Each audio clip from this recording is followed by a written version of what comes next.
सर्वांना. तर आज आपण बनवणार आहोत गुळाचा चहा. काही लोक बोलतात की गुळाचा चहा फुटतो, असं होतं तसं होतं. तर मी तुम्हाला दाखवते गुळाचा चहा फुटतो की नाही फुटतो. तर मी आता दूध कोणतं घ्यायचं आणि कसा चहा बनवायचा ते तुम्हाला मी सांगणार आहे. तर माझं मी दूध कोणतं घेते तर बघा, सुट्ट दूध आहे माझं. सुट्ट दूध मी घेते. तर हे सुट्ट दूध आहे, तर आता मी दूध ओतून घेते. पाहू शकता मी याच्यामध्ये ना चहा पुरतं दूध घेतलंय काढून. आता याला पहिल्यांदा मी उकळे आणणार आहे दुधाला. आणि बघा, हे दूध वेगळं ठेवलंय आणि हे दूध वेगळं आहे. आता हे दूध आहे ना मी गरम करायला ठेवते.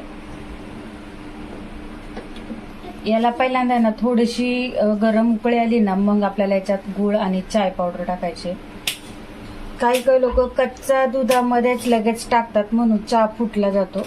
तर आता तुम्हाला मी दाखवते बघा, दूध आता गरम होईल. आपलं दूध गरम झालं ना का मग चायपत्ती टाकायची पहिल्यांदा.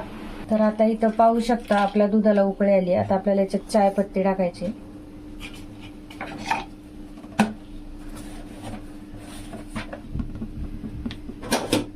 तर हा चहा ना असा छान बघा, कलर त्याचा लगेच किती छान झालाय चहाचा. तर याच्यात आपल्याला, तर बघा मी गुळाची पावडर वापरते. तुमच्याकडे गुळ असेल तर गुळ पण वापरू शकता. मी गुळ पावडर वापरते चहाला. तर आता मी हे 1 चमचा गुळ पावडर टाकणार आहे.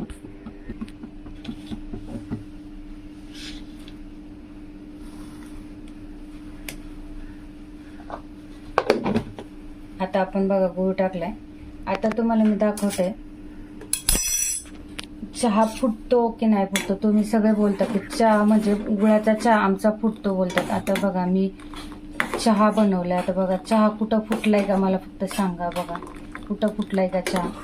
तर चहा बनवताना ना गुळाचा चहा पहिला तर एक तर स्टेप बाय स्टेप करायचं. पहिल्यांदा ना दूध आहे ना थंड दूध नाही घ्यायचं. थंड दुधामध्ये लगेच गुळ टाकायचा नाही, म्हणून सुद्धा चहा फुटतो. पहिल्यांदा दुधाला छान उकळी आणायची, त्याच्यानंतरला चहा पावडर टाकायची. चहा पावडरने चांगला कलर आला ना दुधाला की मग नंतरला गुळ टाकायचा. बघा आता तर छान असा आपला चहा पण उकळणार आहे. बघा कुठंच उकळी येते पण कुठंच गुळाचा चहा असा फुटलेला नाही. बघा आपल्या साखरेच्या सारखा चहा उकळतोय पण कुठंच फुटला नाही. बघा असा बनवायचा गुळाचा चहा.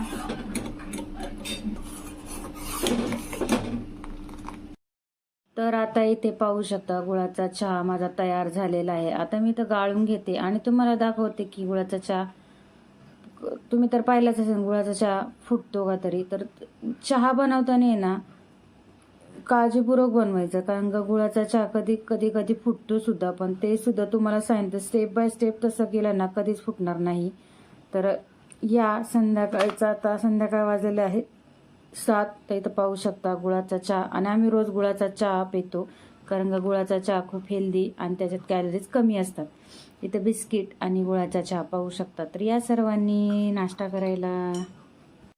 तुम्हाला कसा वाटला गुळाचा चहा करण्याची टिप्स लक्षात ठेवायच्या, मग गुळाचा चहा कसा फक्कड होतो. कसा वाटला नक्की कमेंट करून सांगा. तर चला या चहा प्यायला. Bye bye.